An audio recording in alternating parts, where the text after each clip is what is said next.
아멘. 하나님께서 오늘 우리에게 주시는 말씀은 출애굽기 18장 1절부터 12절까지입니다. 구약성경 109쪽이죠.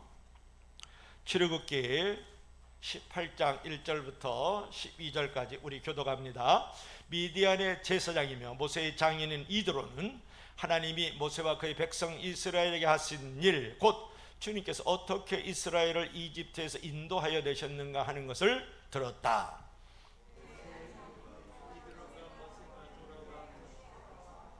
십보라의 두 아들을 데리고 나섰다. 한 아들의 이름은 게르솜인데 이 이름은 내가 타국 땅에서 나그네가 되었구나 하면서 모세가 지은 것이고,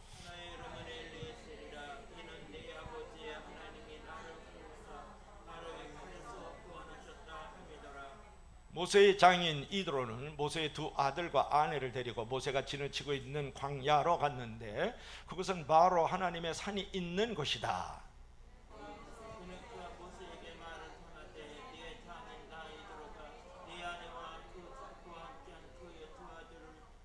모세가 그의 장인을 만나러 나와서 그에게 절을 하고 입을 맞추었다. 그들은 서로 안부를 묻고 함께 장막으로 들어갔다.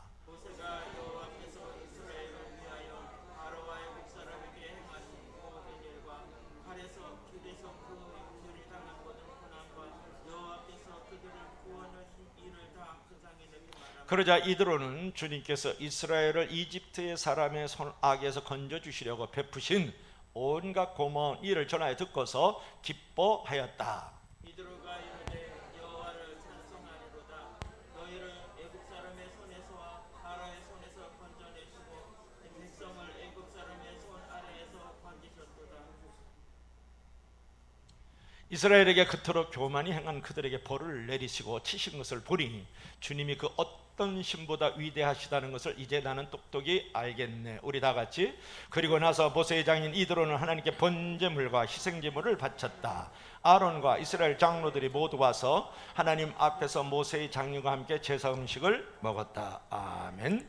삶으로 증거하는 하나님에 관해서 말씀 선포 있습니다. 네, 함께 기도하겠습니다. 하나님의 말씀은 살았고 운동력이 있고 그래서 우리의 혼과 영과 골수와 관절을 찔러 쪼개기까지 한다고 말씀하셨습니다. 하나님, 주께서 우리에게 말씀하시고 저희가 하나님의 백성으로 거룩하고 흠이 없게 살아갈 수 있도록 검이 되어주시고 빛이 되어주시옵소서. 감사하고 예수님의 이름으로 기도합니다. 아멘. 추석 잘 보내셨어요? 예, 누구를 만나셨어요? 가족들 많이 만나셨나요? 예, 혹시 또 눈치 없이 취업했어? 결혼 언제 해? 이거 물어보신 거 아니죠? 애들에게 너 학교 성적 어때? 뭐 이런 거 물어보고 괜히 꼰대짓 하신 거 아니죠? 네, 우리가 오랜만에 누군가를 만나면 참 관심이 가고 궁금해서 계속 물어보게 돼요. 그죠?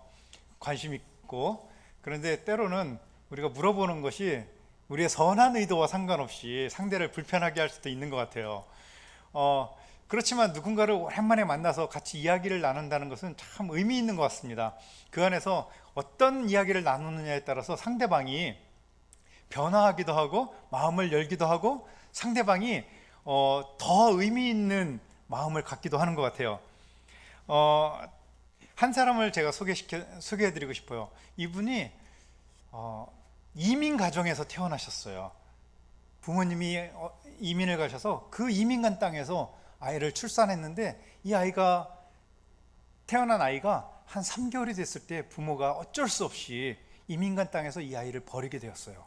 그래서 이 아이가 참 3개월 만에 고아가 됐는데 다행히 이민간 땅에서 좋은 외국인이 입양을 한 거예요.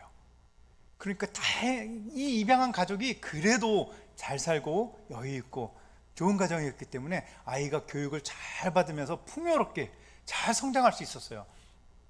그런데 인생은 그렇게 항상 쉽지만은 않은 것 같아요. 아이가 성장했을 때에 여러 가지 우여곡절 끝에 가세가 기울고 그래서 이 아이가 어쩔 수 없이 미움을 사게 되고 원래 있었던 자녀들과 입양한 아이 사이에서 갈등이 생기고 그러면서 아이가 너무 힘들어하고 어쩔 수 없이 어떤 환경에선가 범죄를 저지르게 되었어요.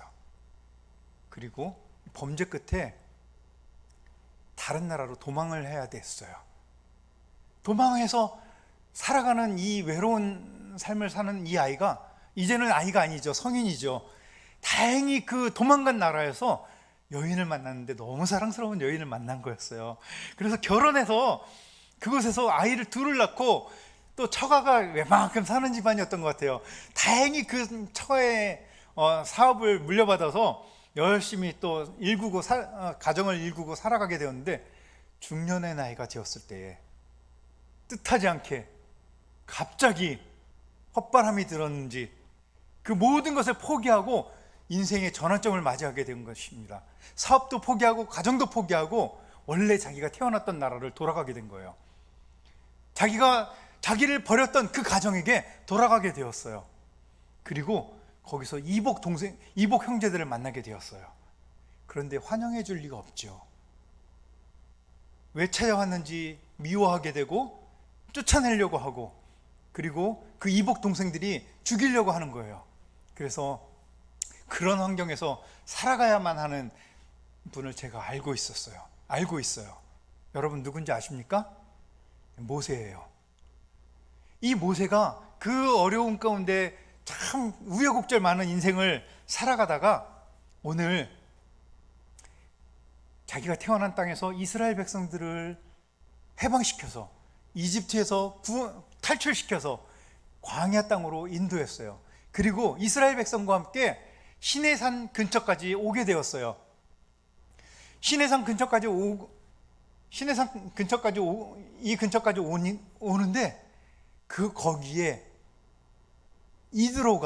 장인이 이드로가 모세의 두 아들과 모세의 아내를 데리고 마중을 나왔습니다. 오랜만에 만났으니 얼마나 할 얘기가 많겠어요. 우리가 며칠 만에 이렇게 가족들을 만나고 명절마다 만나는 가족이지만 할 얘기가 많은데, 모세와 장인과 아내와 아들을 만났으니 얼마나 할 얘기가 많았겠어요. 모세가 장인과 밤새도록 이야기했을 것 같아요. 술도 마시고 맛있는 것도 먹고 정말 흥에 겨워서 하루 종일 이야기했을 것 같아요. 오랜 이야기가 끝나고 나서 이드로가 모세에게 말합니다. 뭐라고 하나요? 주님께서 이집트 사람의 손아귀와 바로의 손아귀에서 자네와 자네의 백성 이스라엘 백성들을 건져주시고, 그리고 이 백성들을 이집트 사람들의 그 억압에서 구원해내시고, 그리고 여기까지 인도하신 것을 보니까 하나님이 진짜 살아계심을 내가 알겠네. 그렇게 교만을 떨고 온 세상을 지배하게 하겠다고 난리 법석을 치는 이집트를 무너뜨리고 너희들을 여기까지 인도한 하나님을 보니까 내가 이제 하나님이 모든 신 가운데 가장 위대한 신인 것을 알겠네. 그러면서 제사를 드리는 거예요. 여러분, 이드로가 하나님을 이렇게 고백하고 찬양하고 하나님께 제사를 드릴 수 있었던 이유는 뭔가요? 이드로는 어떤 사람이냐면 이방인의 제사장이에요. 하나님을 믿지 않는 이방인의 제사장.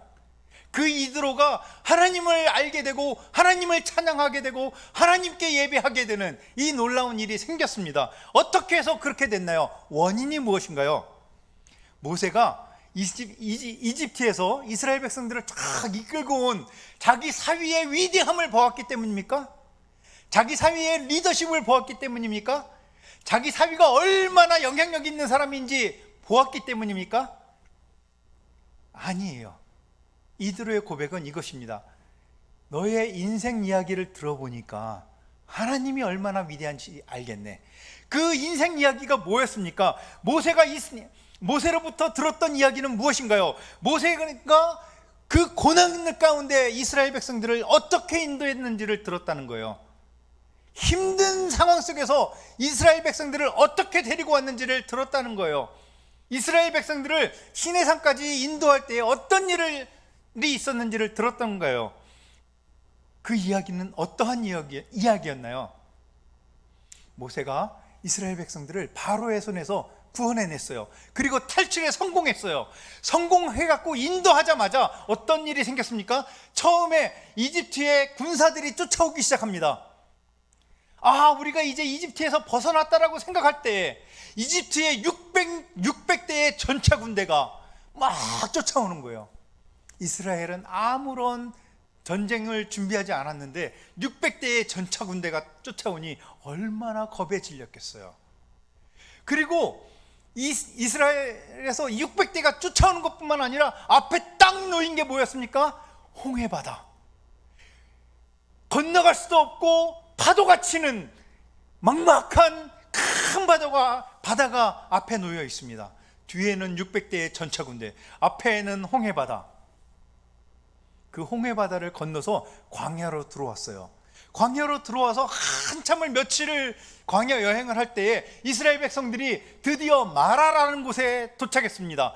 마라에 도착했을 때에 이스라엘 백성들이 요구한 것은 무엇인가요? 야, 우리가 드디어 해방되었다. 이것을 말한 게 아니라 우리에게 물을 달라, 우리에게 물을 달라 요청하는 거예요. 항의하는 거예요. 불평하는 거예요. 성경에는 불평했다고 말하고 있어요. 여러분의 가족 중에 자녀가 한 명이 불평할 때 여러분의 마음은 어떤가요? 여러분의 회사에서 직원들이 우리를 쉬게 해달라고, 월급 올려달라고 불평할 때에 여러분의 마음은 어땠나요? 그런데 120만 명의 사람들이 지금 모세에게 항의를 해요. 우리에게 물이 필요하다, 물을 달라. 왜 우리를 여기까지 인도했냐? 120만 명이 항의할 때 모세의 마음은 어땠을까요? 겨우겨우 달래서 이스라엘 백성들이 이제 신광야에 이르렀어요. 신광야에 갔을 때는 무슨 일이 있었나요? 이스라엘 백성들이 물뿐만 아니라 우리에게 먹을 것을 달라고 요청해요. 그런데 이렇게 말합니다. 야, 모세야, 너 왜 우리를 여기까지 인도했니? 우리가 이집트 땅에 있었다면 우리가 고깃가마에 옆에서 그 고기를 풍성히 먹다가 배 터져 죽을 텐데 왜 우리를 여기까지 인도해서 우리를 죽게 만드냐? 우리에게 먹을 것을 달라. 120만 명이 요청합니다. 그 말을 듣는 모세의 마음은 어떠했을까요?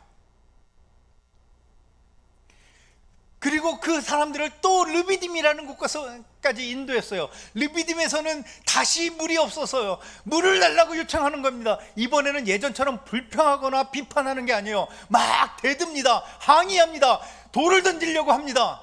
모세 앞에서 모세를 가운데 놓고 사람들이 돌로 치면서 요청합니다. 왜 우리를 여기까지 인도했냐? 우리를 여기까지 인도하게 만든 하나님이 누구냐? 하나님이 과연 살아있냐? 그러면서 모세를 치려고 해요. 돌을 죽이려고 했다고 그래요. 불평이 넘어서 비평이 되고 그 비평하던 것이 더 심해서 대들게 되고 대드는 것이 더 넘어서 원망하게 되고 원망하던 것이 이제 돌로 쳐 죽이려고까지 하는 이런 상황이 점점 심해지는 거예요. 그런데 이 상황에서 더 심해진 게 뭐냐면 아말렉 군대가 쳐들어왔어요. 이스라엘 백성들을 죽이기까지 합니다. 그러니 이 상황은 첩첩산중, 금상첨화면 좋겠는데 심하고 심한 상황이 계속되고 있는 겁니다. 이러한 이야기를 듣게 되었어요. 이런 고난의 경험 속에서 여러분들이라면 어떻게 행하겠습니까? 모세가 이때 경험한 것은 무엇인가요? 이 어려움 가운데 경험한 것은 무엇인가요? 바로 하나님이었어요. 600대의 전차 군대가 쫓아올 때 경험한 하나님은 누구신가요? 하나님이 구름 기둥을 만들고 불 기둥을 만들어서 600대의 전차 군대를 정예 부대를 가둬놨다고 그럽니다.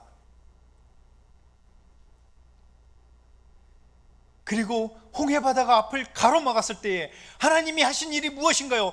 아무도 할 수 없는 그 기적 같은 일, 홍해바다를 갈라놓고 그것을 마른 땅이 되게 하고 사람들이 120만 명의 이집트 군 사람들이 다 건너가게끔 만든 그 기적을 보여주십니다.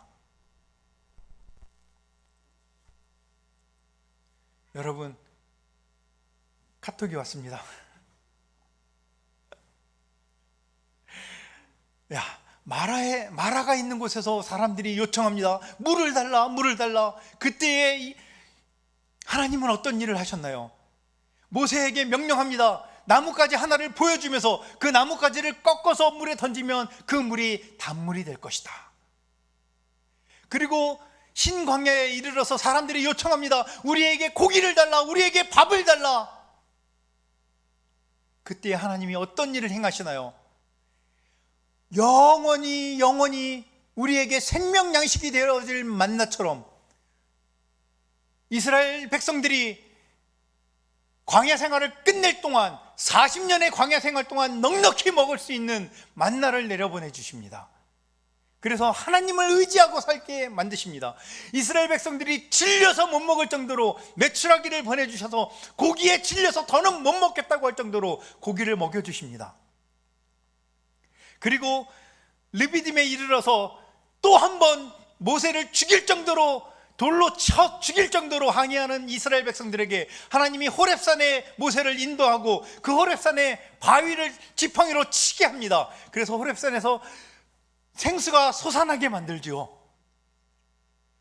그리고 아말렉 군대가 쳐들어와서 이스라엘 백성들을 공격할 때에 여호수아가 전쟁에 나가서 아말렉군과 싸움을 하게 됩니다. 그런데 이때에도 하나님은 이스라엘 백성들의 힘으로 싸우지 않고 모세가 산에 올라가서 기도하면서 승리하게 합니다.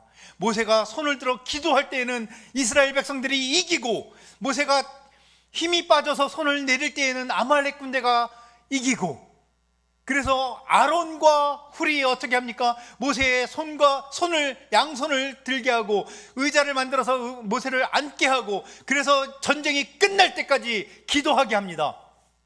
이 전쟁은 여호수아가 잘 싸워서 이긴 전쟁이 아니고 이스라엘이 잘 싸워서 이긴 전쟁이 아니라 바로 하나님이 기도에 응답하시면서 이루신 그 전쟁입니다. 이기게 하신 전쟁입니다.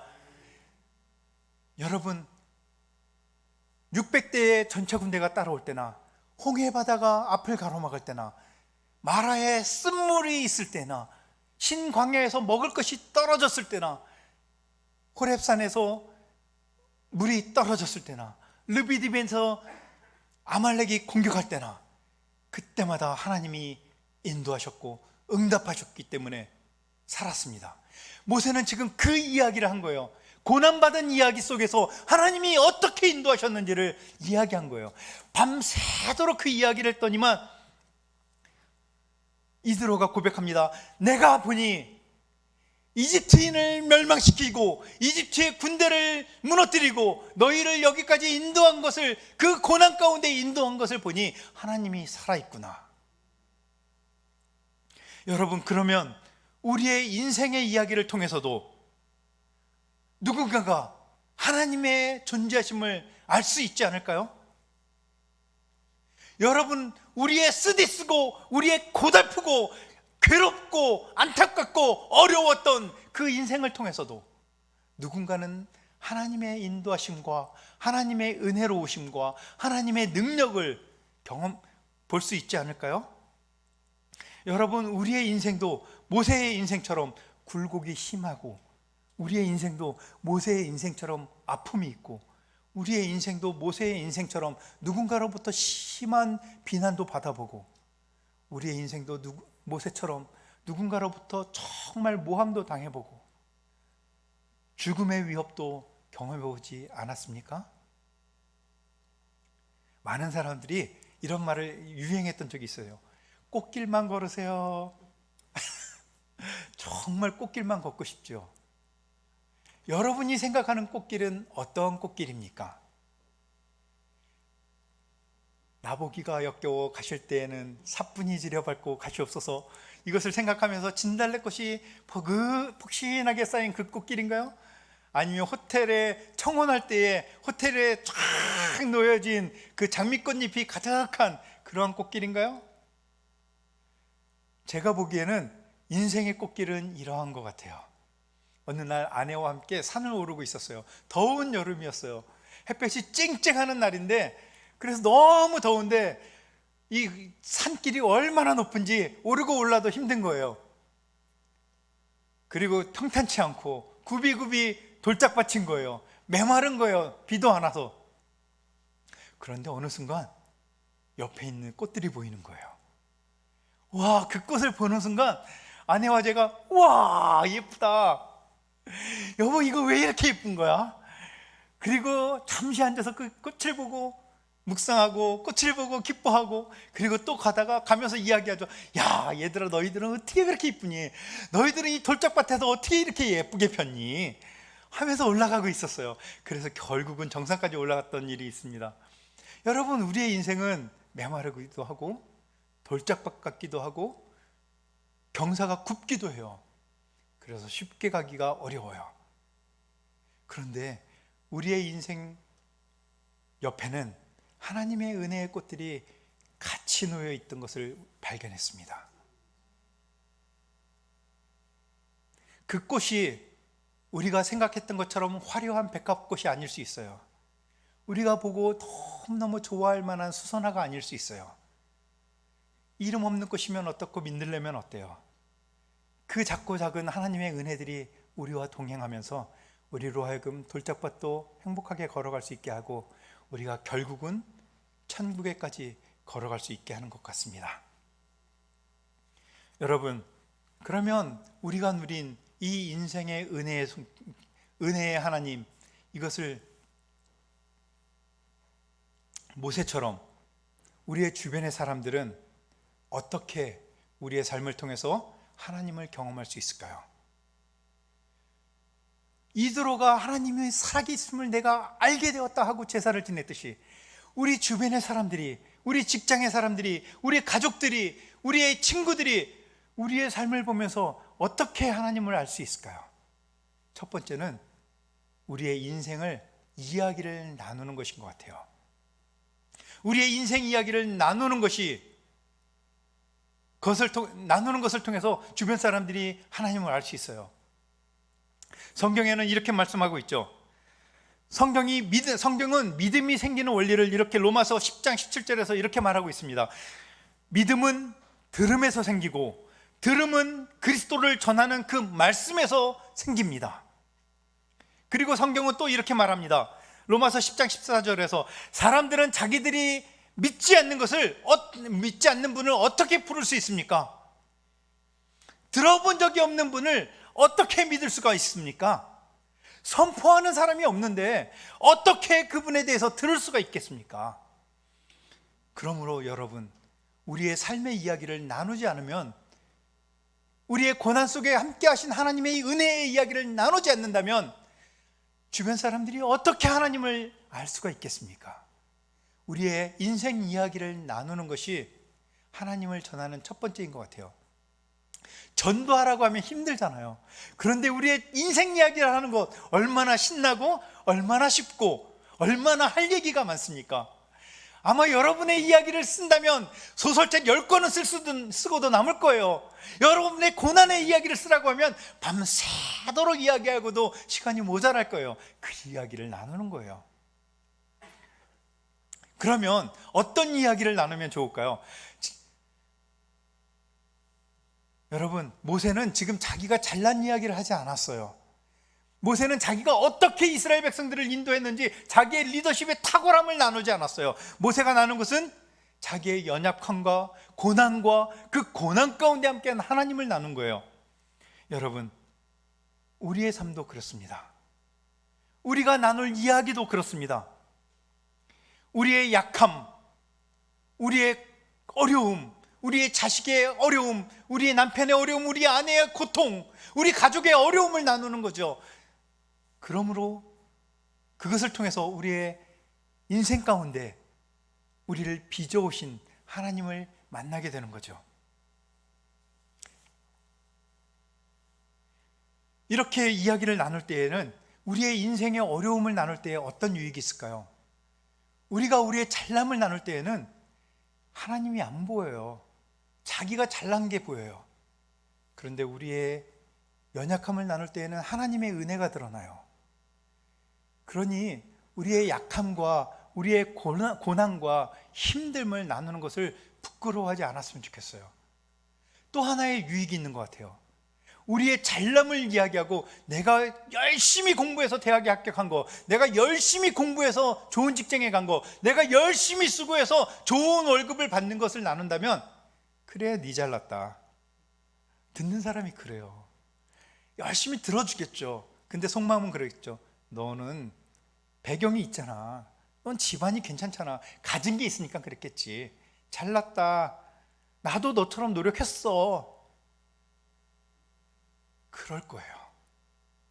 그런데 우리의 약함을 나누고 우리의 힘듦을 나누고 고난을 나눈다면 듣는 사람의 마음이 열려요. 너도 그렇게 아팠니? 나도 아팠는데 너는 그 어려운 가운데 하나님을 알게 되었구나. 그러면 나도 이 어려운 가운데 하나님을 만나고 싶은데, 이렇게 될 것 같아요. 여러분, 그런데 이 어려움을 나누기 위해서는 중요한 요건이 있습니다. 우리의 삶에서 우리의 삶을 바라보는 우리의 관점이 바뀌어야 돼요. 관점의 전환. 우리의 인생 자체가 원래 힘들어요. 굉장히 괴로워요. 모든 사람의 인생은 괴롭고 힘들어요. 그게 정상이에요. 그런데 그 힘들고 괴롭고 어려운 인생길, 이 세상을 살아가는 상황을 보는 눈이 바뀌면 돼요. 그것을 상황보다 상황에 대한 해석이 중요하다고 이야기를 해요. 인생을 바라보는 해석, 관점의 변화, 그것이 우리에게 필요해요. 예를 들어 볼까요? 모세의 사건을 두 가지의 다른 관점으로 볼 수 있어요. 모세가 태어난 지 너무 안타깝게 3개월 만에 고아가 되고, 고아가 돼서 입양을 됐는데 입양받은 집에서도 버림을 받고, 버림을 받을 뿐만 아니라 살인자가 돼서 이방 나라로 쫓겨나서 겨우겨우 가정을 이루었는데 중년의 나이에 먼 바람이 들었는지 다시 태어났던 나라로 돌아가야 됐고, 거기서 자기가 선한 마음으로 사람들을 인도해내려고 했는데 사람들은 불평만 하고, 인도해내고 사람들을 데려오는데 하나하나 건건마다 어려움이 생기고, 우리는 이러한 부정적인 것에 관점을 둘 수도 있어요. 그런데 그것을 다른 관점으로 본다면, 모든 남자아이들은 태어나자마자 죽었는데 모세는 3개월 동안 엄마의 보호를 받으면서 젖을 먹고 엄마의 보호 속에서 컸고, 어쩔 수 없는 환경에서 버림을 받았지만 그래도 이집트의 공주가 모세를 키웠고, 그래서 모든 사람들은 이스라엘 사람들은 노예 생활을 하고 있는데 그래도 모세는 왕의 자녀로서 풍요롭게 살아가고 신문물을 접하고 신학문을 배우고 아주 잘 성장할 수 있었고, 모세가 자기 민족을 위해서 살인을 저질렀지만 그래도 피난간 땅에서 사랑하는 사람을 만났고, 사랑하는 사람을 만났는데 그 집안이 좋은 집안이었고, 좋은 집안에서 안정되게 중년을 맞이할 수 있었고, 중년의 이 갱년기에 사람들은 우울증에 빠지는데 모세는 중년기에 자기 민족을 향한 구원의 마음이 싹 텄고 새로운 꿈을 꾸게 되었고, 이렇게 새로운 관점으로 볼 수 있지 않을까요? 여러분, 우리의 인생도 그런 것 같아요.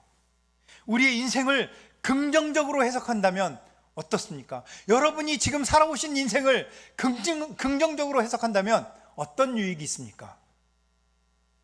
한번 해석해 보시죠. 우리의 청년의 시기에 어려움을 부정적으로 볼 수도 있지만 긍정적으로도 볼 수 있죠.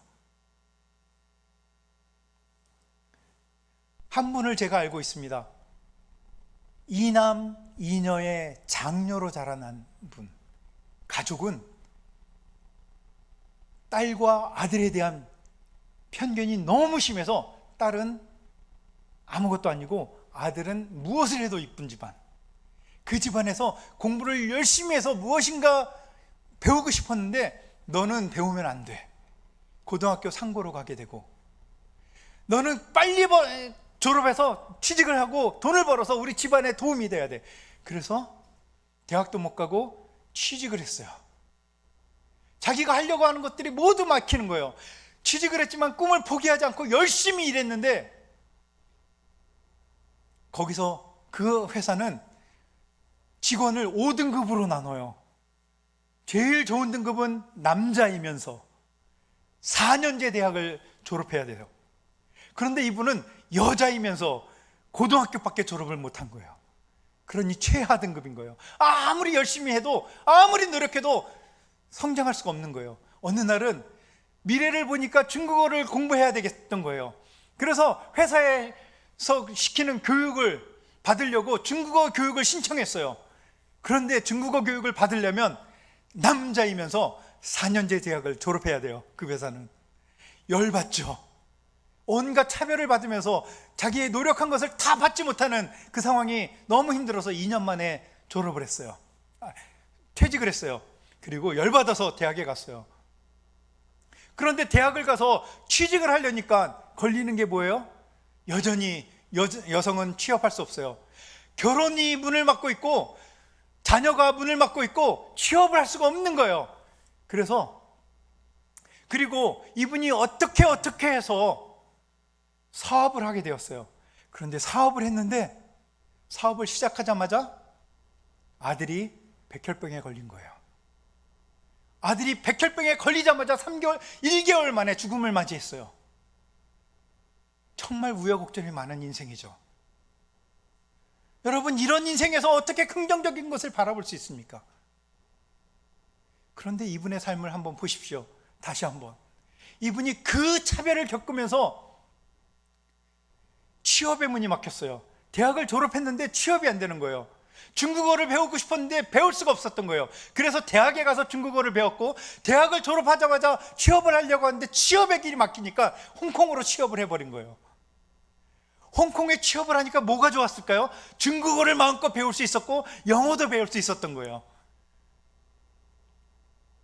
자, 그리고 그 중국어와 영어를 능통하게 할 수 있게 되자마자 이제 자기 취업을 할 수 없기 때문에 사업을 시작했어요. 사업을 시작했는데 이 아들이 백혈병에 걸리고 1개월 만에 죽음을 맞이하고 이분은 낙심해서 일어날 수가 없었어요.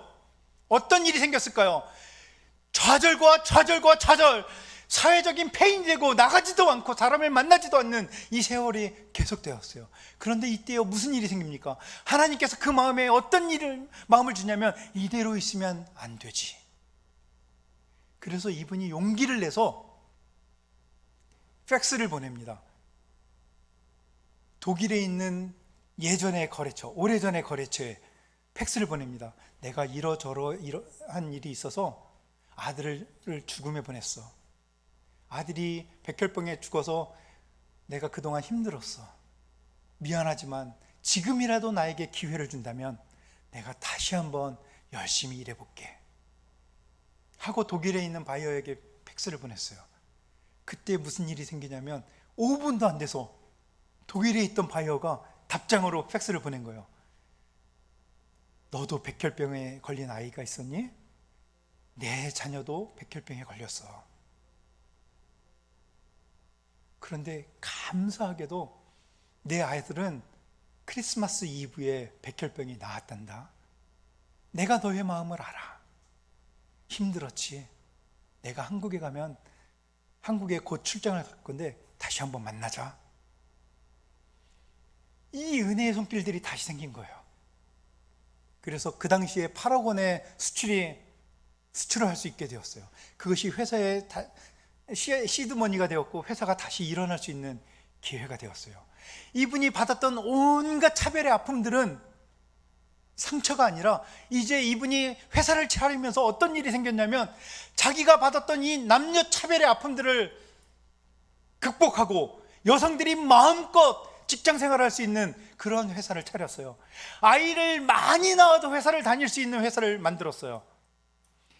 아이를 낳고 키우면서 힘든 것이 있지만 아이를 낳고 키우는데 어려움을 극복할 수 있는 회사를 만들었어요.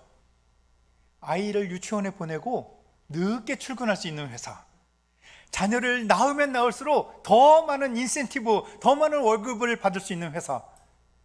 이 회사에 취직하기 위해서는 대학의 백그라운드도 필요 없어요. 자격증도 필요 없어요. 스펙도 필요 없어요. 열심히 일하려는 마음과 열심을 다하려는 역량이 있으면 돼요. 청년들이 취직을 해야 되는데 경력이 없기 때문에 취직을 못하는 청년들이 너무 많아요. 이 회사는 그 청년들에게 경력을 쌓을 수 있는 회사가 되었어요. 청년들을 받아주었어요. 그리고 이 청년들에게 직장에서 필요한 모든 역량들을 다 가르치기 시작했어요. 대학에서 배울 수 없는 그 직장 생활의 모든 필요한 역량들을 다 가르치는 회사가 되었어요. 그래서 여기서 쌓은 경험을 가지고 다른 좋은 회사에 취직할 수 있도록 기회를 주는 회사가 되었어요. 자기가 받은 아픔과 차별과 어려움들을 하나님의 은혜의 손길을 경험하면서 다른 사람들에게 은혜를 베푸는 회사가 된 거죠. 여러분, 우리의 삶을 통해서, 우리의 고난을 통해서 하나님이 인도하시는 그 은혜를 경험할수록 우리의 삶은 더 풍요로워지고, 그리고 우리의 삶이 힘들면 힘들수록 하나님의 은혜는 더 커지고, 그리고 우리의 삶의 어려움을 나누면 나눌수록 하나님의 존재가 더 증거되어져서 사람들이 하나님을 알 수 있는 것 같아요. 지금 우리는 인생의 고난길을 통과하고 있을지 몰라요. 코비드-19로 인해서 사업이 안 될 수도 있어요. 앞일이 막힐 수도 있어요. 저희 가족처럼 선교지에 못 돌아가고 날마다 선교지 뉴스를 보면서 힘들어할 때도 있어요. 그러나 이 어려운 시기를 통해서 하나님께서 여러분 옆에는 항상 작지만 또 은혜의 꽃길을 마련해 놓고 계십니다. 그것을 경험하는 거죠. 그것을 나누는 것입니다. 여러분, 여러분의 인생을 어떻게 해석하시나요? 여러분의 인생을 어떻게 해석하시나요? 여러분의 고난을 어떻게 해석하시나요? 이 고난을 은혜의 관점에서 해석할 수 있으면 좋겠습니다. 사도 바울은 말합니다. 여러분, 무엇을 말하고 무엇을 자랑하고 싶나요? 사도 바울이 이렇게 말하고 있습니다. 고린도후서 4장 7절에서 우리 이 부분을 같이 읽었으면 좋겠습니다. 안 넘어갑니다. 예. 사도 바울이 한 이야기입니다. 우리 같이 한번 읽어볼까요? 사도 바울이 우리에게 이렇게 가르치고 있습니다. 우리는 이 보물을 질그릇에 간직하고 있습니다. 이 엄청난 능력은 하나님에게서 나는 것이지 우리에게서 나는 것이 아닙니다. 우리는 사방으로 죄어들어도 움츠러들지 않으며 답답한 일을 당해도 낙심하지 않고 박해를 당해도 버림받지 않고 거꾸로뜨림을 당해도 망하지 않습니다. 우리는 언제나 예수의 죽임당함을 우리 몸에 짊어지고 다닙니다. 그것은 우리의 생명도 또한 우리 몸에 나타나게 하기 위함입니다. 주 예수를 살리신 분이 예수와 함께 우리도 살리시고 또 여러분과 함께 세워주시리라는 것을 우리는 알고 있습니다. 이 모든 일은 다 여러분을 위한 것입니다. 그리하여 하나님의 은혜가 점점 더 많은 사람들에게 퍼져서 감사하는 마음이 넘치게 하고 하나님께 영광을 돌리게 하려는 것입니다. 그러므로 우리는 낙심하지 않습니다. 우리의 겉사람은 낡아가나 우리의 속사람은 날마다 새로워집니다. 지금 우리가 겪는 일시적인 가벼운 고난은 비교할 수 없도록 영원하고 크나큰 영광을 우리에게 이루어 줄 것입니다. 우리는 모든 것을 바라보는 것이 아니라 보이지 않는 것을 바라봅니다. 보이는 것은 잠깐이지만 보이지 않는 것은 영원하기 때문입니다. 아멘. 여러분, 그렇습니다. 우리의 약함과 우리의 고난 가운데서 드러날 하나님의 영원함, 하나님의 능력, 하나님의 은혜가 드러나기를 원합니다. 그래서 우리의 연약함을 통해서 우리 주변의 사람들이 더 하나님을 알 수 있었으면 좋겠습니다. 하나님이 사도 바울에게 이렇게 말씀하셨습니다. 나의 은혜가 너에게 충분하다. 나의 능력이 너의 약한 데서 완전하여진다. 이것처럼 하나님이 우리에게도 동일하게 말씀하실 것입니다. 가슴목창교회 성도들이여, 여러분을 향한 나의 은혜가 여러분에게 충분합니다. 하나님이 여러분에게 말씀하실 것입니다. 나의 능력은 너희들의 약한 데서 완전하여진다. 여러분, 여러분이 경험한 하나님의 은혜의 이야기를, 여러분이 경험한 인생의 이야기를 누구와 나누시겠습니까? 우리의 가족과, 우리의 이웃과, 우리의 자녀와, 우리의 남편과, 우리의 아내와, 그리고 우리 가슴벅찬 교회 성도들 안에서 우리의 연약함이 나누어지고 그 연약함을 통해서 우리를 온전케 하시고 인도하시는 능력의 하나님이 드러났으면 좋겠고, 그 이야기를 들으면서 서로 야, 나도 하나님을 경험했는데, 나도 이 어려움 가운데 있는데, 이 어려움 중에서 하나님을 경험했는데 하면서 서로가 하나님을 나누고 서로가 하나님의 영광을 찬양하고, 그리고 우리가 영원히 하나님을 예배할 수 있었으면 좋겠습니다. 우리의 모든 삶을 통해서 하나님이 영광 받으시기를 원합니다. 함께 기도하겠습니다. 하나님 아버지, 우리의 삶이 쉽지 않음을 우리가 압니다. 이 짧은 인생을 여기까지 살아오면서도 결코 쉽지 않았음을 압니다. 하나님, 그러나 우리의 삶의 매 순간마다 하나님의 은혜가 있었음을 고백합니다. 하나님, 하나님의 은혜와 하나님의 능력과 하나님의 인도하심을 우리가 이웃 사람들과 충분히 나누게 하여 주시고, 그 사람들도 하나님을 보게 하여 주시옵소서. 예수님의 이름으로 기도합나이다. 아멘. 아멘. 할렐루야. 우리 다 같이 일어나서